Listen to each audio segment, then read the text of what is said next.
In this visual demonstration, we'll see how to add an HTML email signature to Microsoft Outlook on the desktop, covering both the classic and new versions. Let's start with Outlook Classic. Open your signature in your browser. Select the entire signature by pressing Ctrl+A. Right-click anywhere within the highlighted area and select Copy. Launch the Outlook Classic application on your desktop. Navigate to the File tab and click on Options. Select the Mail tab from the left sidebar, then click on the Signatures button. In the Signatures dialog, click New and enter a name for your new signature. Click OK. In the signature body, right-click and choose Paste, then click Keep Source Formatting in the Paste options.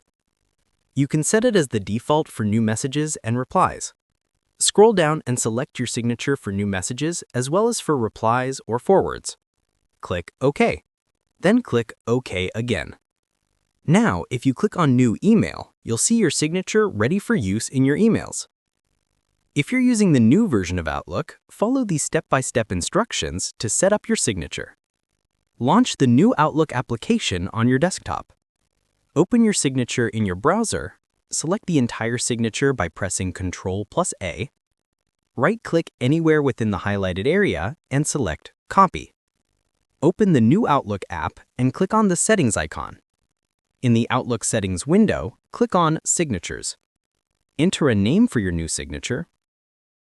In the signature body, right-click and choose Paste, then click Paste Anyway. You can set it as the default for new messages and replies.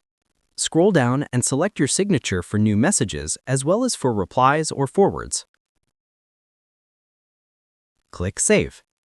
Now if you click on New Email, you'll see your signature ready for use in your emails.